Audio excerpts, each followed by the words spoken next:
tokoh besar bernama Imam Hasan al-Basri tengah berjalan di pasar kota Basrah.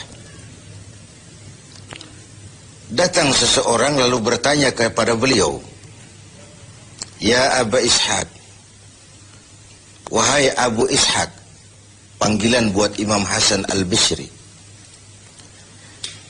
Katanya dalam Quran itu, "Ud'uni astajib lakum." Berdoalah kepadaku, aku akan jawab doamu. Mintalah kepadaku, aku akan penuhi permintaanmu. Begitu janji Allah dalam Quran. Lah kami ini, kata si orang tadi, sudah lama berdoa kepada Allah.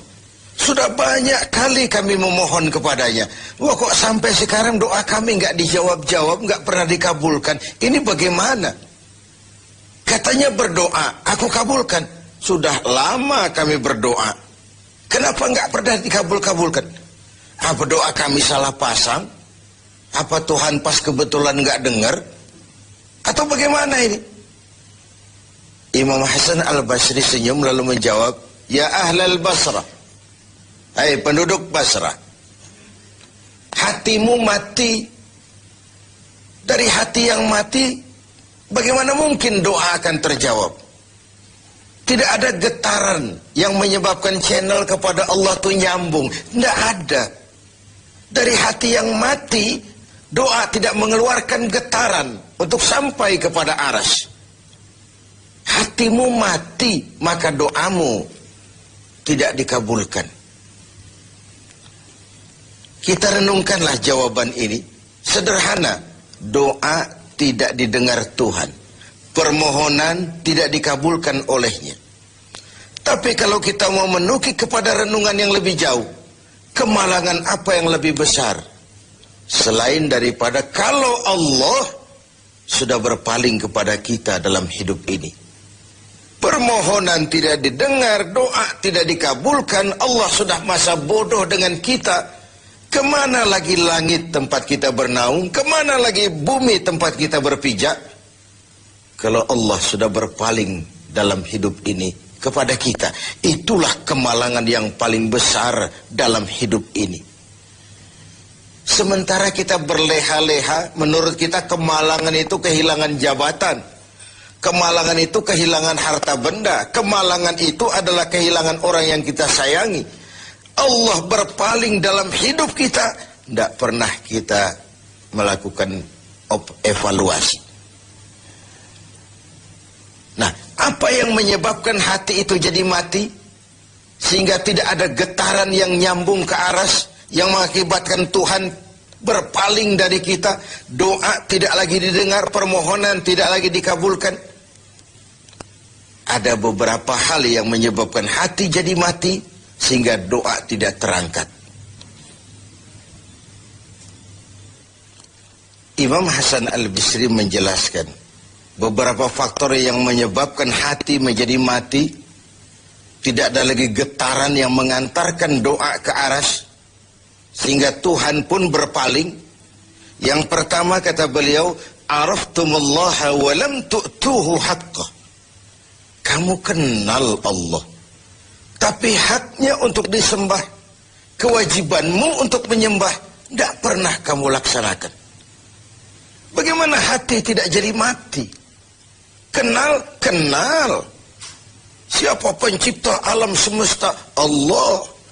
Siapa pencipta lautan, gunung, sungai? Allah. Siapa pencipta langit dan bumi? Allah. Siapa pengatur segala-galanya? Allah. Sholat apa tidak? Tergantung kebutuhan. Kamu kenal Allah, tapi haknya untuk disembah, kewajibanmu untuk menyembah, tidak pernah kamu laksanakan.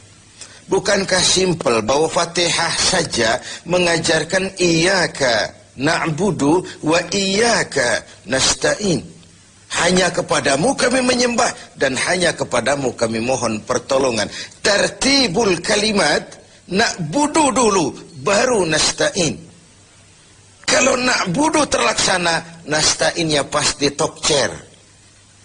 Hanya kepadamu kami menyembah, hanya kepadamu kami mohon pertolongan. Kalau ibadah beres, pertolongan pasti datang. Doa didengar, permohonan dikabulkan, munajat pun diterima. Kenapa? Na'budunya beres, maka nasta'innya nikmat. Tidak diajarkan kita iyyaka nasta'in wa iyyaka na'budu. Tapi na'budu dulu, baru kemudian nasta'in. Kalau hati tidak mau mati, janganlah pengenalan kita kepada Allah tidak diiringi dengan pendekatan kita kepadanya. Bagaimana cara mendekat kepada Allah? Logika saja. Mau dekat dengan presiden, ikuti peraturan yang dibuat oleh protokolernya presiden. Mau dekat dengan gubernur, ikuti peraturan yang disusun oleh protokolnya gubernur. Tidak bisa mau dekat dengan gubernur bikin peraturan sendiri. Mau dekat dengan Allah bikin metode sendiri. Dengan jalan ngelamun, duduk madep ngidul, bengong 4-5 jam, lalu mau dekat dengan Allah. Mau dekat dengan Allah, ikuti cara yang sudah diatur oleh Allah melalui utusan-utusannya. Bukan dengan cara membuat sesuatu sendiri. Ini yang pertama. Lalu yang kedua, yang menyebabkan hati jadi mati, qara'tumul Qur'an walam ta'malu bih. Kamu baca Al-Quran, kamu dengungkan Al-Quran, kamu sanjung Al-Quran, walam ta'malu bih. Tapi isinya, ajarannya tidak pernah kamu laksanakan. Isinya, ajarannya sering malah diinjak-injak. Bukankah kita hidup di satu zaman di mana tuntunan sudah menjadi tontonan, dan tontonan sering dianggap sebagai tuntunan? Bukankah kita hidup di satu masa di mana orang yang jujur dikhianati dan pengkhianat malah diberikan amanah? Bukankah zaman ini sudah terjadi pergeseran nilai yang sedemikian rupa? Kita baca Al-Quran, kita musabakohkan pula bacaannya, tapi isinya, ajarannya tidak pernah kita laksanakan. Bahkan nyaris sering kita injak-injak. Hati jadi mati. Sama dengan kalau kita dikirimi surat oleh seseorang yang sangat kita kagumi. Kita baca surat itu siang malam. Kita ceritakan kepada orang, saya dikirimi surat oleh orang yang sangat saya kagumi.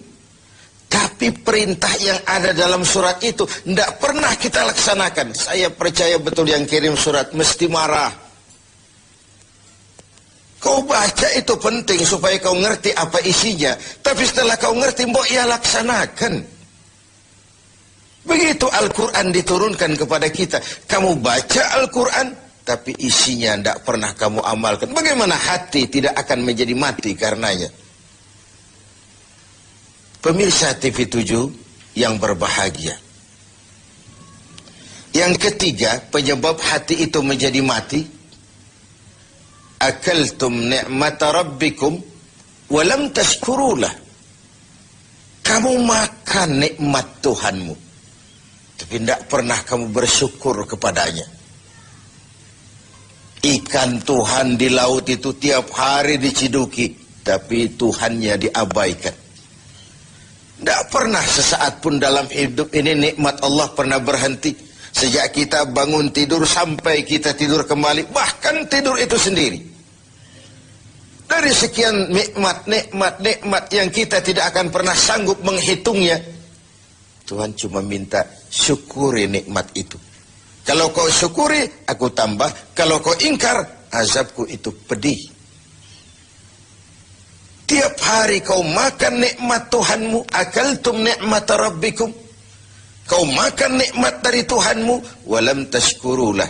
Tapi kepadanya kamu tidak pernah bersyukur. Baik syukur dalam bentuk ucapan, lebih-lebih syukur dalam bentuk perbuatan. Karena kalau syukur ucapan semua bisa. Alhamdulillah, terima kasih Tuhan, puji syukur, terima kasih Tuhan. Tapi perbuatannya sering tidak sinkron dengan ucapannya.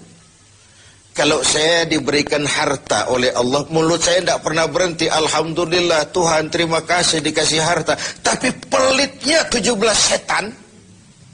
Rasanya orang itu baru syukur perbuatan, baru syukur ucapan, belum syukur perbuatan. Karena syukur perbuatan artinya mempergunakan suatu nikmat sesuai dengan kehendak yang memberikan nikmat itu. Allah memberikan harta kepada saya. Apa yang Allah kehendaki dengan menggunakan harta ini? Bagaimana kehendak Allah tentang penggunaan harta ini? Allah memberikan jabatan kepada saya. Apa yang Allah kehendaki dengan memberikan jabatan ini kepada saya? Mempergunakan suatu nikmat sesuai dengan kehendak yang memberinya. Itulah syukur yang sebenarnya. Ini yang keempat. Yang kelima, penyebab hati itu jadi mati. Qultum annal mauta haqqun wa lam tasta'iddu lah. Kamu yakin, kamu percaya, kamu tahu betul hidup akan berakhir dengan kematian. Namun kau tidak pernah mempersiapkan diri untuk itu. Baik menghadapi kematian maupun menghadapi yang lebih penting sesudah kematian. Karena mati pada dasarnya sebuah peralihan dari sebuah tahap kehidupan kepada tahap kehidupan yang berikutnya. Bukan akhir. Bahkan saya lebih cenderung mengatakan mati adalah istilah yang digunakan bagi orang yang sedang hidup. Si fulan mati, itu kan kata yang hidup. Yang mengalami sedang pindah ke alam lain. Jadi tidak ada alasan hidup sulit benar, mending mati habis urusan. Tidak selesai sampai di situ. Tidak selesai urusannya. Hidup terus berlanjut di alam barzah, terus berlanjut di alam mahsyar. Ini satu perjalanan panjang. Seperti kita akan berangkat ke luar kota yang jauh, tentu kita harus menyiapkan bekal. Semakin jauh perjalanan, semakin banyak bekal yang kita bawa. Kalau Anda akan berangkat jauh, tidak bawa bekal berangkat juga, itu kan nekat sama namanya. Sampai ke tujuan belum tentu, sengsara di jalan sudah pasti. Kenapa? Tidak ada bekal kok berangkat. Begitulah kita sebagai manusia, hamba Allah. Perjalanan panjang, belum siap bekal, belum cukup ibadah kita, sudah datang saat kematian. Tentu artinya belum punya bekal sudah berangkat. Alamat sengsara di jalan karena bekal tidak ada.